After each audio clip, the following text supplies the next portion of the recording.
Silakan Pak Anji. Terima kasih pimpinan Pak Budi. Assalamualaikum warahmatullahi wabarakatuh. Selamat sore, salam sejahtera buat kita semua. Yang pertama saya mau memberikan apresiasi yang tinggi kepada bapak-bapak narasumber yang ada di depan, karena kehadiran bapak-bapak ini sebelumnya tadi pada sesi pertama dengan para akademisi dari sejumlah kampus itu betul-betul memberikan pencerahan dan pengayaan terhadap undang-undang ini.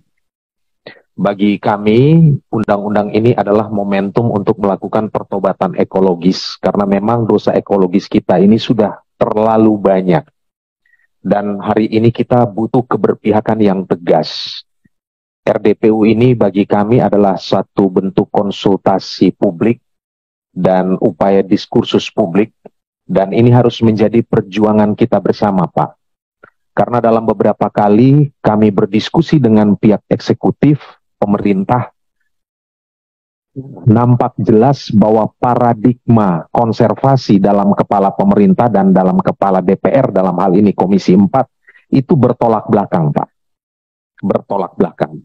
Dalam beberapa hal, misalnya soal peran partisipatoris dari masyarakat adat, itu ditolak oleh pemerintah. Bahkan dikatakan itu sebaiknya diatur tersendiri dalam undang-undang khusus mengenai masyarakat adat. Kami justru melihat bahwa sebelum ada republik ini, ada negara ini, sebenarnya spirit atau semangat konservasi itu sebenarnya sudah dipraktekkan oleh banyak masyarakat adat. Dan mestinya masyarakat adat ini juga mendapatkan afirmatif dalam hal undang-undang yang akan kita buat ini. Kami Komisi 4 terus terang lebih setuju kalau undang-undang yang mau kita buat ini bukan sekedar merevisi beberapa hal.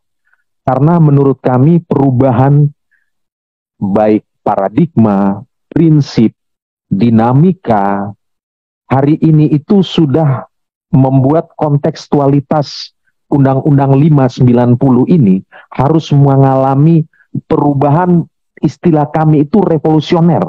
Karena banyak hal di sini. Tetapi kami kerap kali terjebak pada prosentase, substansi. Ada yang mengatakan tidak boleh lebih dari 50%. Dan berdasarkan hitung-hitungan kami, kalau tidak boleh lebih dari 50%, ya tidak usah ada undang-undang baru ini.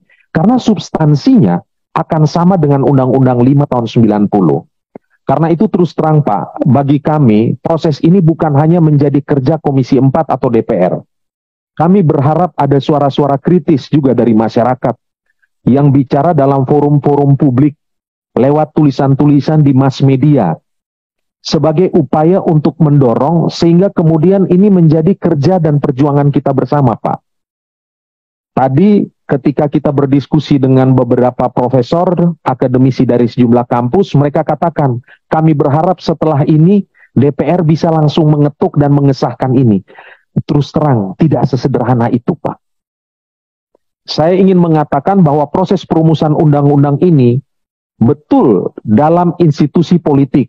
Tetapi saya berharap proses ini adalah proses yang sangat akademis. Proses yang sangat ilmiah. Dengan pendekatan-pendekatan yang menggunakan ya pendekatan saintifik tentunya, begitu. Supaya jangan sampai proses pembuatan undang-undang ini akhirnya berakhir dengan proses kompromistis yang ujungnya jauh dari spirit dan semangat kami. Kami mencatat beberapa hal. Satu, peran masyarakat adat. Dua, bagaimana relasi ya antara pemerintah pusat dan pemerintah daerah terkait dengan konservasi ini. Yang ketiga, batasan-batasan harus rigid atau ketat terkait dengan definisi batasan tentang konservasi itu sendiri.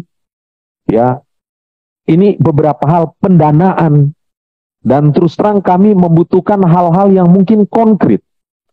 Ya, tadi kita tentu sudah bicara, saya tadi di sesi kedua terlambat masuk, tapi saya pantau lewat Zoom. Ya, kami juga berharap ada masukan-masukan yang konkret, Pak. Bahkan menyangkut pasal, bahasanya kira-kira seperti ini. Karena dari pagi dan siang hari ini saya merasa kita ini senafas dalam perjuangan ini. Semangatnya sama, Pak. Ya, jadi jangan sampai Juga satu hal terkait dengan sonasi, Pak. Kami melihat sonasi ini kerap kali bisa digeser-geser. Yang tadinya zona yang merupakan zona konservasi, terus tiba-tiba simsalabim bisa menjadi zona pemanfaatan yang sebenarnya ujungnya itu adalah negara seolah-olah menjadi pemberi izin investasi. Kata kuncinya sekedar eksploitasi, pemanfaatan, dan seterusnya, dan seterusnya. Tadi sempat disinggung juga kawasan di luar kawasan konservasi. Perlu juga dikonservasi. Ya, kami menegaskan kawasan yang masuk kawasan konservasi aja, komitmen melakukan konservasi aja susah. Nah, ini bahasanya harus seperti apa?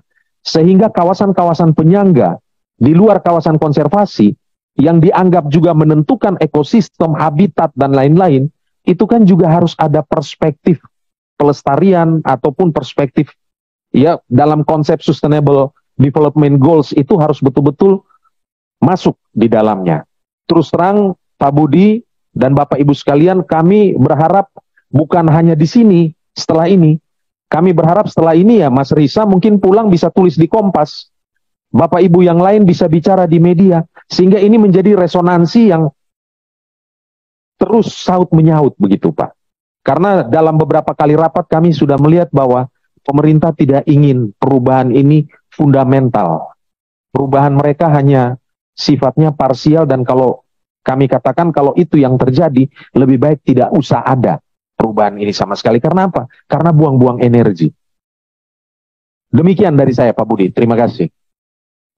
Terima kasih Pak Budi sebagai pimpinan. Assalamualaikum warahmatullahi wabarakatuh. Selamat siang, salam sejahtera buat kita semua. Yang pertama, saya memberikan terima kasih dan apresiasi buat bapak-bapak berempat yang tadi sudah memberikan pengayaan, pencerahan kepada kami. Ada yang bicara konservasi berbasis darat, kemudian perairan dan pulau-pulau kecil, dan juga berbasis sungai atau air tawar. Terima kasih. Yang saya catat pertama tadi yang disampaikan terkait dengan dari Yayasan Badak tentang pentingnya pengintegrasian knowledge dalam hal ini dalam kurung teknologi untuk mendukung konservasi satwa.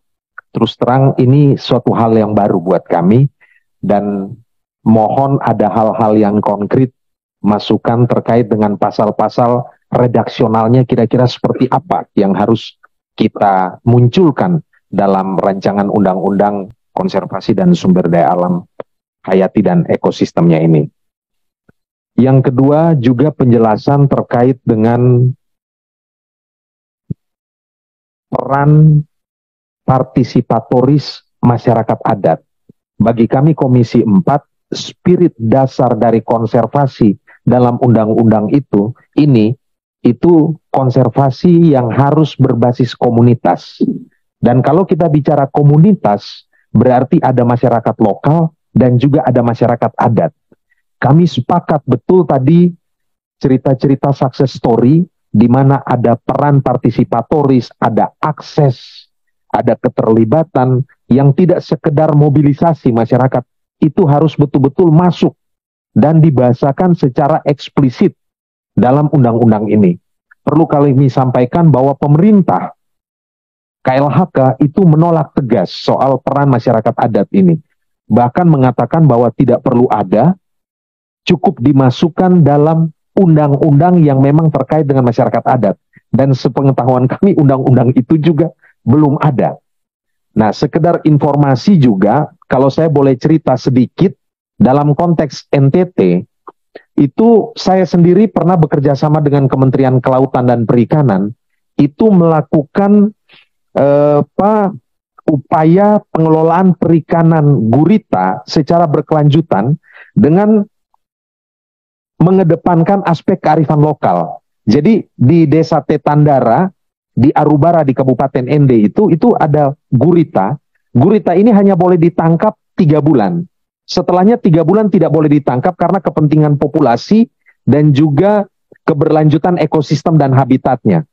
Tetapi bukan cuma penangkapannya, bahkan alat tangkapnya pun itu harus disesuaikan dengan kepentingan pelestarian dan kesinambungan dari ekosistem ini. Maka tadi ada poin terkait dengan ketegangan antara penggunaan gillnet yang dianggap membahayakan pesut Mahakam, dan juga ada sebuah teknologi tadi saya lupa namanya tadi, Pinger. Pinger. Nah, ini mungkin ini perlu juga kita munculkan, Pak Budi. Perlu juga kita munculkan. Karena apa? Karena memang konservasi itu memang harus berbasis lokalitas, berbasis kearifan lokal, kan begitu. Ada kondisi-kondisi situasional yang memang akhirnya memunculkan kearifan-kearifan seperti di Mahakam ataupun di Kabupaten Ende. Di tempat lain, Pak Budi, di Pulau Sumba, hari ini kita bicara soal hama belalang. Belalang itu gede-gede dan menjadi superior. Penyebabnya karena apa? Penyebabnya karena predator alami pemangsa belalang itu punah. Tadi diceritakan belibis yang punah. Memang ini bukan satwa yang dilindungi, tetapi juga penting dalam sistem rantai makan ekosistem. Ini kan perlu ada belibis, perlu ada juga burung pemangsa belalang. Nah, di Kabupaten Sumba, 4 Sumba itu, Pak Budi, hari ini belalang itu hitungan menit bisa habiskan pertanian, komoditas pertanian warga. Dan hari ini kita tidak bisa menyelesaikan persoalan itu. Karena apa? Karena memang burung pemangsa predator alaminya itu sudah punah. Nah, ini 2 cerita yang menurut saya dalam undang-undang ini perlu dibahasakan. Terkait dengan bukan saja perlindungan terhadap satwa yang dilindungi, tetapi dalam konteks kita bicara konservasi, ini kan ekosistem secara menyeluruh. Bahkan kawasan di luar kawasan konservasi, atau ekosistem penyangga, ini kan juga perlu dimunculkan. Karena ada kait-mengait dan ada relasi yang cukup dekat, cukup kuat lah. Nah, pertanyaan saya terkait dengan pendanaan. Konservasi butuh uang, butuh dana. Tetapi dalam konteks tertentu, kerap kali kalau kita bicara aspek ekonomi, orientasinya pada eksploitasi, pemanfaatan, investasi yang bertolak belakang dengan kepentingan pelestarian dan konservasi. Pertanyaan saya kepada bapak-bapak sekalian, bagaimana dalam tanda petik mendamaikan antara kepentingan ekonomis dan ekologis ini, supaya kepentingan konservasi ini bisa jalan, karena tidak bisa kita pungkiri, konservasi ini juga butuh banyak uang. Tadi sempat disinggung, ada Pok Darwis yang menggerakkan pariwisata berbasis komunitas yang punya visi keberlanjutan, kan begitu. Nah, tetapi kalau diterjemahkan dalam konteks yang lebih luas, ini bagaimana? Lalu konkret, Pak Budi. Apa yang diceritakan oleh Pak Budiono terkait dengan bagaimana sikap Balai KSDAE di Kalimantan Timur, menurut saya kita perlu panggil kepalanya itu. Maaf Pak, sebentar. Yang menyatakan itu bukan kepala BKSDA, tetapi beliau menyampaikan dari atasnya. Jadi bukan kepala BKSDA-nya yang bilang jangan omong lagi itu. Ya, menurut saya karena beliau adalah penyampai pesan dari atasnya, menurut saya kita perlu agendakan untuk hadirkan beliau juga. Kita perlu tanyakan, ternyata kan ada benturan antara kepentingan ekologis dan kepentingan ekonomis, ya, kepentingan ekonomi ekstraktif di sana, yang kemudian mungkin pembongkaran-pembongkaran ini mengancam konservasi. Terakhir Pak, menurut saya kita yang dari Pak Nirwan terima kasih loh penjelasan-penjelasannya tadi. Menurut saya terkait dengan undang-undang yang lain, apapun namanya, menurut saya tetap saja kita berpegang teguh pada spirit konservasi. Tetap pada spirit konservasi gitu loh. Jadi apapun undang-undangnya, hari ini kita sedang membereskan hal ini. Dan terus terang kami tetap memohon bapak-bapak sekalian untuk juga bersuara di ruang publik. Ruang publik ini harus diisi dengan gagasan-gagasan cerdas dan bernas, gagasan-gagasan transformatif dalam perspektif konservasi ini. Jadi jangan bapak-bapak hanya datang memberi masukan kepada kami, terus menganggap selesai. Karena menurut saya ini harus menjadi gerakan kita bersama begitu. Kami dari dalam, bapak-bapak sekalian dari luar Senayan ini juga harus terus bersuara. Isi ruang-ruang publik dengan pandangan-pandangan seperti ini Pak. Karena terus terang perhitungan kami, pasti kita akan cukup berdebat, cukup kencang. Karena 2 hari kemarin sampai hari ini, kalau dilihat dari suara-suara masyarakat, tampaknya kita ini senafas begitu. Tetapi kalau kita membaca RUU yang dim-dim yang disampaikan pemerintah, tampaknya kita bertolak belakang begitu. Ya, kira-kira seperti itu. Nah, ada beberapa pengayaan Pak terkait teknologi, tolong kalau boleh bahasa yang lebih konkret Pak. Bagaimana ya, misalnya bayi tabung, misalnya tadi ART, hal-hal seperti itu supaya kami ini juga canggih lah Pak dalam berdebat itu kan Pak. Dan yang terakhir terkait dengan skema pengaturan distribusi kewenangan pusat dan daerah dalam pengelolaan konservasi ini. Nah, hari ini kita mendapat gambaran ya memang harus ada distribusi fungsi dan peran gitu loh. Jadi common but differentiated responsibility. Kita bersama bicara tentang konservasi, tetapi tanggung jawab itu perlu dibagi-bagi kepada masyarakat adat, kepada pemerintah daerah, dan seterusnya. Dan tidak bisa dimonopoli di satu tangan. Kira-kira demikian catatan dari saya. Terima kasih Pak, masukan dan ilmu pengetahuannya. Terima kasih Pak Ansy. Pak Budi, saya tambah sedikit ya. Silakan Pak. Dari penjelasan Pak Agil ini, menurut saya memang di undang-undang ini harus konkret ada pasal mengenai pencegahan kepunahan satwa. Betul, Pak. Itu, ya. Dan turunannya itu terkait dengan teknologi reproduksinya, biobanknya, terus assisted reproduktif teknologinya, itu harus ada. Yang penting ada cantolan dulu di undang-undang ini. Nanti peraturan turunannya kan yang penting di atas udah ada nih. Jadi ini harus ada nih. Harus ada. Redaksionalnya harus dibunyikan sudah.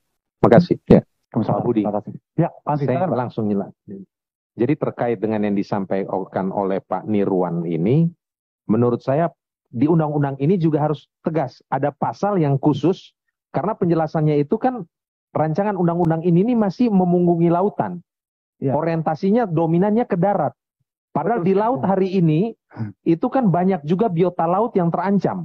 Sangat banyak, Pak. Sangat banyak, kan begitu. Dan yang kedua, laut ini kan menjadi ruang hidup dan sumber hidup. Jadi konservasi berbasis perairan dan ke pulau-pulau kecil ini juga harus kuat. Jadi tolong sama kayak tadi yang pertama teknologi, yang kedua ini juga harus ada bahasa secara, ada pasal khusus nih Pak Budi. Makasih. Pak Budi sedikit. Silakan Pak.